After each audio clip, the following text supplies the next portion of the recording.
All of these years later, it's a story that many in the community still prefer not to discuss, perhaps because it's disappointing that for all of the positive stories that have ever come out of Quincy, that this one has to exist too. But there's no hiding it. This is one of Quincy's scars. It was just over 30 years ago that Michael Swango used Quincy as a stop in his haunting journey as a serial killer. I spoke with a few people who were there before anyone understood how much evil Michael Swango was capable of.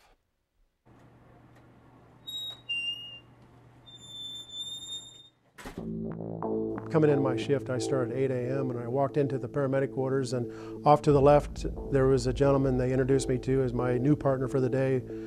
Meet Dr. Michael Swango. He had a great mind, was very smart, was a good paramedic. Big smile on his face, clean cut, friendly. Brent Unmissig and John Landis were struck by his charisma. Michael Swango always seemed to make a good first impression. Dan Cook saw a determination in Swango when he was one of his teachers at Christian Brothers High School in Quincy. Swango graduated as valedictorian from there in 1972. One of the brightest students I ever had. Now, I don't know if he was the most intelligent, but he worked extremely hard at his studies. He excelled at Quincy College, too, and in 1984, he worked as a paramedic in Quincy. But that first impression faded quickly.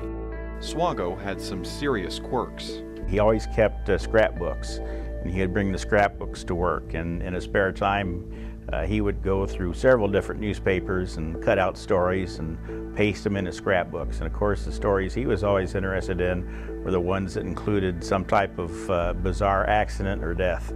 One morning, Brent Unmissig arrived for his shift, and the overnight crew was talking. They were talking about a call that they had in the middle of the night. And it was, I think, a one-vehicle accident. They arrive on scene only to see Swango on top of the roof of the car in plain clothes. He starts firing off pictures. He had pictures of the individuals in that car. There was a lot about Swango you wouldn't call normal. Still, he was kind enough to bring in a box of donuts for his co-workers. Nothing wrong with a kind gesture. That is, until about 20 minutes after Unmissig took his first bite. I just kind of felt this turning sensation in my stomach, and it was just a matter of time before I started vomiting. And the next night, Unmissig and Swango were on duty for a high school football game. Here I am at the football game, it's halftime, and he offers to buy me a Coke. For Unmissig, that Coke turned into 3 days of violent illness.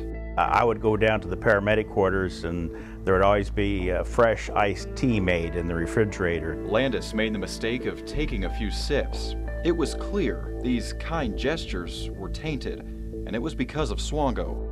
The other paramedics decided to search his bag one day.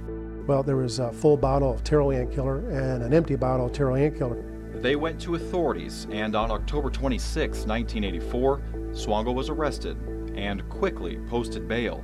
Unmissig saw him later that day when Swango returned to the hospital. We're right outside the hospital entrance to the ER when he walks up to us, and I'm just absolutely stunned. I'm like, I cannot believe he's here. So he looks at us, walks right on by us, goes through both double doors, and proceeded to walk down a hallway, and that led him down another hallway. And at that point in time, I don't know which, I don't know where he's going, but that hallway to the end of that hallway leads to the exterior doors, and he walked outside. We're standing there just trying to figure out where's he at right now. And he was walking along the sidewalk, and now we actually see him. He was on that sidewalk, walked up to a telephone pole, and then crossed his arms and kicked up his leg up on that pole and just stared at us for the entire time. Now, experts tested samples of that iced tea. They tested hair and fingernail samples from the paramedics. What they found was arsenic, and with a large enough dose, it's lethal. Tomorrow night on KHQA News at 10, I'll take you through the trial of Michael Swango in Quincy. We'll be back in a moment.